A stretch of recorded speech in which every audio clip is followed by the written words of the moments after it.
ಇದನ್ನ ಕೇಳ್ಕೊತಾ ಇದ್ದೀನಿ. ದಯವಿಟ್ಟು ಒಪ್ಕೋ ಕಾವೇರಿ.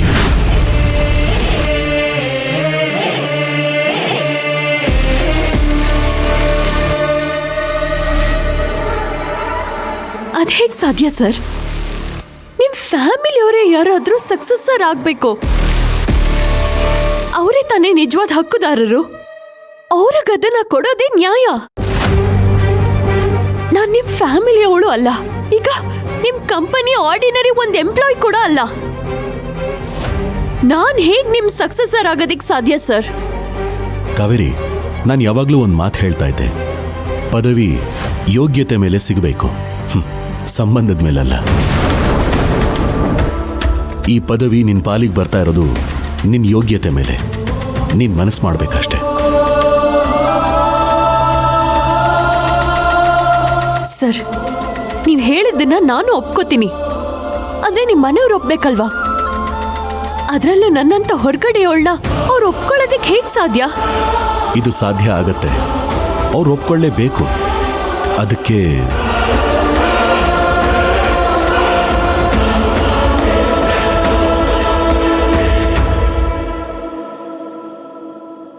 ನೀನ್ ನನ್ನ ಫ್ಯಾಮಿಲಿಯಲ್ಲಿ ಒಬ್ಬಳಾಗಬೇಕು.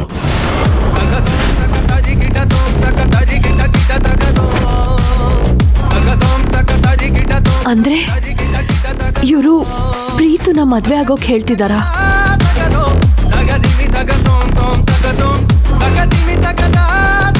ಕಂಪನಿಗೆ ಮಾತ್ರ ಯಜಮಾನಿ ಆಗೋದಲ್ಲ,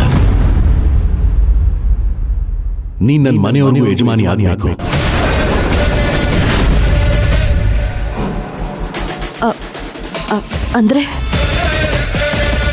ಅಂದ್ರೆ ಸರಸ್ವತಿ ಬ್ರಹ್ಮ ಮದುವೆ ಆಗಿದ್ದಕ್ಕೆ ಕಾರಣ ಏನೇ ಇರಬಹುದು, ಆದರೆ ಅದರಿಂದ ಲೋಕ ಕಲ್ಯಾಣ ಆಗಿದೆ. ಹಾಗೆ ನನ್ನ ಮನೆಯವ್ರ ಪಾಲಿಗೆ, ಈ ಕಂಪನಿಯವ್ರ ಪಾಲಿಗೆ ಜ್ಞಾನದ ಬೆಳಕನ್ನ, ಅಹಂಕಾರದ ಅಂಧಕಾರನ ಹೋಗ್ಸೋ ಸರಸ್ವತಿ ನೀನಾಗಬೇಕು. ನೀನ್ ನನಗೂ ಯಜಮಾನಿ ಆಗಬೇಕು.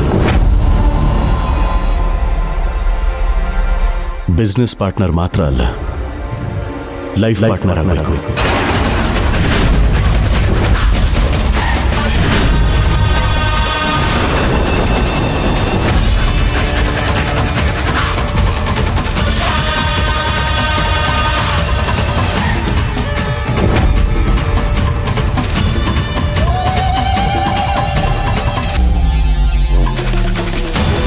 ಸರ್, ಏನ್ ಹೇಳ್ತಿದ್ದೀರಾ ನೀವು? ಕಾವೇರಿ, ನೀ ನನ್ನ ಮಾತನ್ನ ತಪ್ಪಾಗಿ ತಿಳ್ಕೋಬೇಡ. ಈ ಪ್ರಪಂಚದ ಕಣ್ಣಿಗೆ ಮಾತ್ರ ನೀ ನನ್ನ ಹೆಂಡತಿ ಆಗಿರೋದು. ಆದ್ರೆ ನಮ್ಮ ಸಂಬಂಧ ಈಗ ಹೇಗಿದೆಯೋ ಹಾಗೆ ಇರುತ್ತೆ. ಅದಕ್ಕೆ ಈ ನಾಟಕ ಆಡೋ ಅವಶ್ಯಕತೆ ಇದೆಯಾ ಸರ್? ಕೆಲವೊಂದ್ಸಲ 100 ಸುಳ್ಳು ಹೇಳಿ ಒಂದು ಮದುವೆ ಮಾಡಬಹುದು ಅಂತ ಹೇಳ್ತಾರೆ. ಸಾವಿರಾರು ಕುಟುಂಬದ ಉಳಿವಿಗೆ ಒಂದು ಸುಳ್ಳು ಯಾಕೆ ಹೇಳಬಾರ್ದು?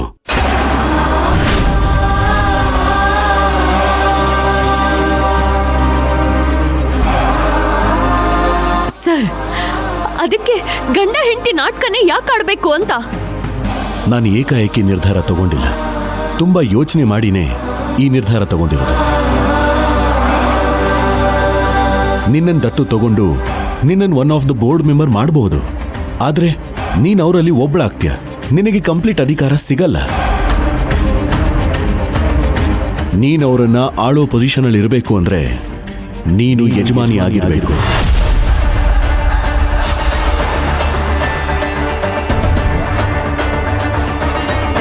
ನೀನ್ ನನ್ನ ಹೆಂಡತಿ ಆದ್ರೆ ಮಾತ್ರ ನಿನಗೆ ಎಲ್ಲದರ ಮೇಲೂ ಪವರ್ ಇರುತ್ತೆ. ಇದು ನನ್ನ ಸ್ವಯಾರ್ಜಿತ ಆಸ್ತಿ.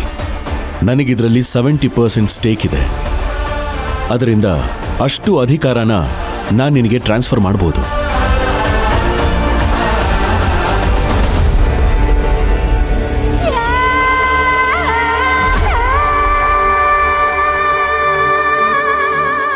ಸರ್, ಅಂದ್ರೆ ನನ್ನನ್ನ ಕೊಂಡ್ಕೊಳ್ಳಕ್ ಹೊರಟಿದ್ದೀರಾ? ಇಲ್ಲ ಕಾವೇರಿ, ನನ್ನ ಇಡೀ ಸಾಮ್ರಾಜ್ಯನ ಕಾಯೋದಕ್ಕೆ ನಿನ್ನನ್ನು ನೇಮಿಸ್ಕೊಳ್ತಾ ಇದ್ದೀನಿ. ಇದನ್ನೆಲ್ಲ ನಾನು ಬೇಗ ಮಾಡಿ ಮುಗಿಸ್ಬೇಕು. ಯಾಕೆ ಅಂದರೆ ನನ್ನ ಹತ್ರ ಅಷ್ಟು ಟೈಮ್ ಇಲ್ಲ. ಇದೊಂದು ಪರಿಹಾರ ಬಿಟ್ರೆ ನನ್ನ ಹತ್ರ ಬೇರೆ ಆಪ್ಷನ್ ಇಲ್ಲ. ಇದಕ್ಕೇನಂತೆ ಕಾವೇರಿ?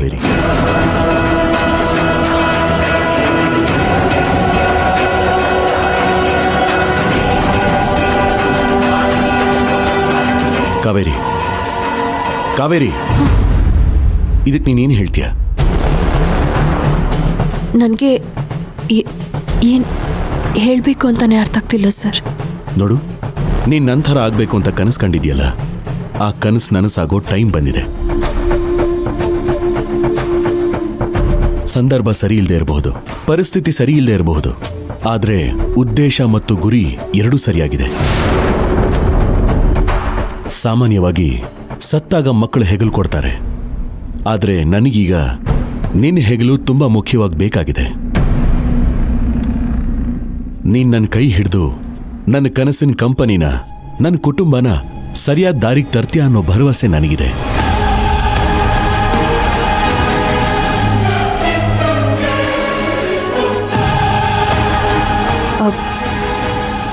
ಸರ್, ಅದು ಕಾವೇರಿ, ಭಗವಂತ ನನಗೆಲ್ಲಾನು ಕೊಟ್ಟ, ಆದ್ರೆ ಟೈಮನ್ನ ನನ್ನಿಂದ ಕಿತ್ಕೊಂಡ್ಬಿಟ್ಟ. ನಾನು ನಿನ್ನ ಹತ್ರ ಜಾಸ್ತಿ ಕೇಳಲ್ಲ. ಇದನ್ನ ಕಾರ್ಯರೂಪಕ್ಕೆ ತರಲೇಬೇಕು ಅಂದ್ರೆ ಈ ಕ್ಷಣದಿಂದಲೇ ಈ ನಾಟಕನ ಶುರು ಮಾಡಬೇಕು. ಇವತ್ತು ಬೋರ್ಡ್ ಮೀಟಿಂಗ್ ಒಳಗಡೆ ನಾನಿದನ್ನು ಹೇಳದೆ ಹೋದ್ರೆ ಇಡೀ ಸಾಮ್ರಾಜ್ಯನೇ ನನ್ನ ಕೈ ಬಿಟ್ಟು ಹೋಗುತ್ತೆ, ಸಾವಿರಾರು ಸಂಸಾರ ಬೀದಿಗೆ ಬರುತ್ತೆ. ನೀನು ಅಷ್ಟೇ, ಈ ಸಮಸ್ಯೆಗಳಿಗೆ ಎದುರ್ಕೊಂಡು ಓಡ್ತಾ ಇದ್ರೆ ಓಡಿಸ್ತಾನೆ ಇರುತ್ತೆ. ತಿರುಗಿ ನಿಲ್ಲಬೇಕು, ನಿಂತು ಗೆಲ್ಲಬೇಕು. ಇದರ ಮೇಲೆ ನಾನು ನಿನಗೇನು ಹೇಳೋದಿಲ್ಲ. ಯೋಚನೆ ಮಾಡು ಕಾವೇರಿ, ಕಳಂಕನ ಹೊತ್ತು ಜೀವ ಬಿಡ್ತೀಯ ಅಥವಾ ಬದುಕಿ ಸಾವಿರಾರು ಕುಟುಂಬಗಳಿಗೆ ಜೀವನ ಕೊಡ್ತೀಯ? ನಿರ್ಧಾರ ನಿನಗೆ ಬಿಟ್ಟಿದ್ದು.